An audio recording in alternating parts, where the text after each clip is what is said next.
अंग्रेजों के शासनकाल में देश में जितने भी आंदोलन हुए उन सबका एक ही लक्ष्य था कि अंग्रेजों को हटाकर हम स्वराज्य प्राप्त करें।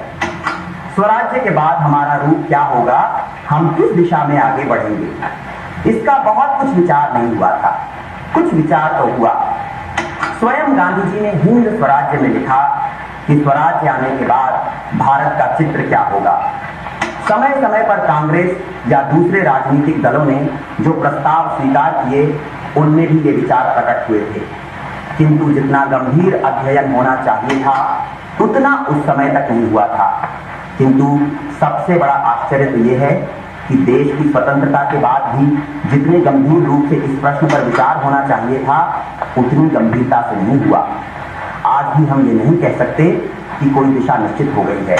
मैं यह मानता हूं कि हिंदुस्तान के सभी लोग सब प्रश्नों पर अथवा किसी एक प्रश्न पर भी पूर्णतः एक मत नहीं हो सकते। किसी भी देश में यह संभव नहीं है। फिर भी राष्ट्र की एक सामान्य इच्छा तो होती है, उसको आधार बनाकर काम किया जाए तो सर्व सामान्य व्यक्ति को लगता है कि काम मेरे मन के अनुसार हो रहा है। 1962 में कम्युनिस्ट चीन के आक्रमण के समय जनता की अवस्था इस तथ्य का अच्छा उदाहरण है। उस समय भिन्न भिन्न दलों के बीच, नेता और जनता के बीच कोई खाई नहीं दिखाई देती थी। संभवतः परकीय सत्ता द्वारा लाई गई विपत्ति ने हमें आत्माभिमुखी बनाया। सरकार ने वह नीति अपनाई जो जनता के मनानुसार तथा पुरुषार्थ का आह्वान करने वाली थी। फलत हम सब एक होकर खड़े हो गए थे। इसलिए आवश्यकता है कि हम अपने स्व का करें। बिना उसके स्वराज्य का कोई अर्थ नहीं। स्वतंत्रता हमारे विकास और सुख का साधन नहीं बन सकती। जब तक हमें अपनी वास्तविकता का पता नहीं, तब तक हमें अपनी शक्तियों का ज्ञान नहीं हो सकता। परतंत्रता में समाज का स्व दब जाता है। इसलिए राष्ट्र स्वराज्य की कामना करते हैं, जिससे वे अपनी प्रकृति और गुणधर्म के अनुसार प्रयत्न करते हुए सुख की अनुभूति कर सकें।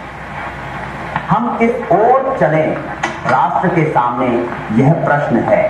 कुछ लोग कहते हैं कि राष्ट्र के स्वतंत्र होने के पूर्व 1000 वर्ष पहले जहां हमने राष्ट्र जीवन का सूत्र छोड़ दिया था, वहां से हम उसे आगे बढ़ाए। पर राष्ट्र कोई वस्त्र या पुस्तक के समान निर्जीव वस्तु तो है नहीं, जिसे बुनते या पढ़ते समय जहां एक बार छोड़ दिया, वहां से इतनी दीर्घावधि के बाद उसे आगे बढ़ा सके।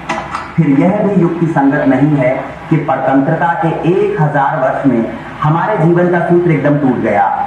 हम पूर्णतया निष्क्रिय अथवा गतिहीन रहे। बदली हुई परिस्थितियों में हमने स्वतंत्रता के संघर्ष में अपने जीवन को अभिव्यक्त किया। हमारे जीवन का प्रवाह अवरुद्ध नहीं रहा, वह आगे बढ़ता गया है। लेकिन विश्व में हम अकेले तो हैं नहीं, दूसरे राष्ट्र भी हैं। उन्होंने पिछले 1000 वर्ष में अभूतपूर्व उन्नति की है। हमारा संपूर्ण ध्यान तो अपनी स्वतंत्रता के लिए लड़ने में ही लगा रहा। हम विश्व की इस प्रगति में सहभागी नहीं हो पाए। अब जब हम स्वतंत्र हो गए हैं तो क्या हमारा कर्तव्य नहीं हो जाता कि हम अपनी इस कमी को शीघ्र पूरा कर विश्व के इन प्रगत देशों के साथ खड़े हो जाएं? मैं समझता हूं इसमें मतभेद की कोई संभावना नहीं है।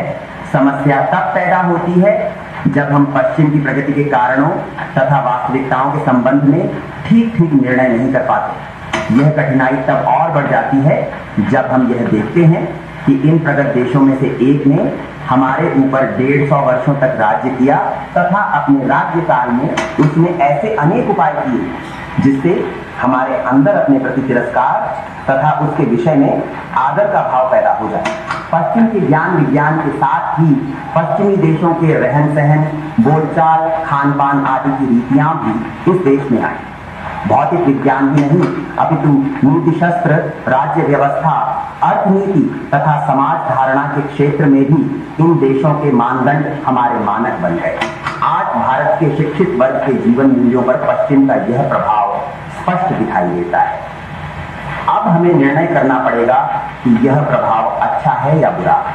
जब तक अंग्रेज थे तब तक तो हम स्वदेशी की भावना से अंग्रेजियत को दूर रखने में ही गौरव समझते थे, किंतु अब जब अंग्रेज चले गए हैं तो अंग्रेजियत गौरव की वस्तु बन गई है। यदि यह सत्य है तो अंग्रेजियत के मोह का परित्याग करना ही हमारे लिए श्रेयस्कर होगा। पर कुछ ऐसे भी लोग हैं जो पाश्चात्य राजनीति एवं अर्थनीति की दिशा को ही प्रगति की दिशा समझते हैं और इसीलिए भारत पर वहां की स्थिति का प्रक्षेपण करना चाहते हैं। अतः भारत की भावी दिशा का निर्णय करने से पूर्व यह उचित होगा कि हम पश्चिम की राजनीति के वैचारिक अधिष्ठानों तथा उनकी वर्तमान अवस्था का विचार करें। इन विचारों में राष्ट्रवाद सबसे पुराना तथा बलशाली है। राष्ट्रवाद के उदय के कारण राष्ट्र और राज्य की एकता प्रवृत्ति भी बढ़ी तथा राष्ट्र राज्य यानी नेशन स्टेट का यूरोप में उदय हुआ। दूसरी क्रांतिकारी कल्पना प्रजातंत्र की है, जिसका यूरोप की राजनीति पर महत्वपूर्ण प्रभाव हुआ है। प्रारंभ में तो जितने राष्ट्र बने उनमें राजा ही शासन करता रहा, किंतु राजा की निरंकुशता के विरुद्ध जनता में धीरे धीरे जागरण हुआ तथा औद्योगिक क्रांति के कारण तथा अंतरराष्ट्रीय व्यापार के परिणाम स्वरूप सभी देशों में व्यापारी वर्ग का प्रादुर्भाव हुआ। आज लोकतंत्र यूरोप की मान्य पद्धति है। हिटलर, मुसोलिनी तथा स्टालिन जैसे तानाशाहों ने भी लोकतंत्र को अमान्य नहीं किया था। इस अन्यायपूर्ण अवस्था के विरुद्ध विद्रोह की स्थिति में सुधार की भावना लेकर कई महापुरुष खड़े हुए। उन्होंने अपने आप को समाजवादी कहा। कार्ल मार्क्स भी इनमें से एक है। उन्होंने अन्याय के विरोध में अर्थव्यवस्था तथा इतिहास का अध्ययन कर एक विश्लेषण प्रस्तुत किया। कार्ल मार्क्स की विवेचना के बाद समाजवाद एक वैज्ञानिक आधार पर खड़ा हो गया। वैज्ञानिक समाजवाद के अनुसार उत्पादन के साधनों का व्यक्तिगत स्वामित्व ही शोषण की जड़ है। इसके लिए राज्य को शोषक वर्ग के चंगुल से निकालना होगा तथा इन साधनों को समाज के हाथों में देना होगा। इस हेतु डिक्टेटरशिप ऑफ द प्रोलेटेरिएट अर्थात सर्वहारा की तानाशाही स्थापित करनी होगी। राष्ट्रवाद, प्रजातंत्र समाजवाद या समता समाजवाद के मूल में समता का ही भाव है, लेकिन समता समानता से भिन्न है। इसे इक्विटेबिलिटी का पर्याय मान सकते हैं। ये सब आदर्श अच्छे हैं। इनका जन्म मानव की दैवी प्रवृत्तियों में से हुआ है, किंतु अपने में कोई भी विचार पूर्ण नहीं। इतना ही नहीं, इनमें से प्रत्येक आदर्श व्यवहार में एक दूसरे का घातक बन जाता है। पूंजीवाद के मेल से प्रजातंत्र शोषण का कारण बन गया। पूंजीवाद को समाप्त कर समाजवाद आया तो उसने प्रजातंत्र व उसके साथ ही व्यक्ति की स्वतंत्रता की ही बलि ले ली। अब पश्चिम के सामने यह प्रश्न खड़ा है कि इन सभी अच्छी बातों का तालमेल कैसे बैठाया जाए। विश्व से हम कुछ लेने को तैयार हैं, परंतु विश्व ऐसी स्थिति में नहीं है कि हमारा मार्गदर्शन कर सके। वह तो स्वयं चौराहे पर है। विश्व की प्रगति का अध्ययन कर लेने के बाद हमें यह सोचना चाहिए, क्या हम भी उन्हें कुछ दे सकते हैं? यह विचार हमें विश्व का अंग बनकर करना चाहिए। हम केवल स्वार्थी न बनकर विश्व की प्रगति में सहयोगी बने। यदि हमारे पास कोई ऐसी वस्तु है जिससे विश्व को लाभ हो, तो वह देने में हमें कोई आपत्ति नहीं होनी चाहिए।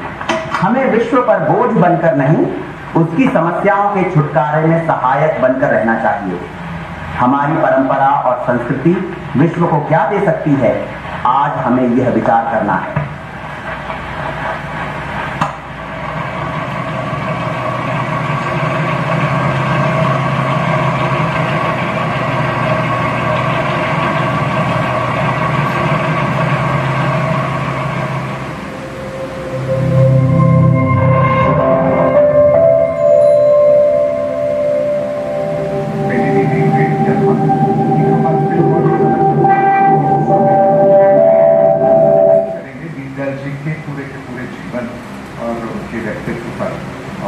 विचार करते थे, सब पर वो बनी है।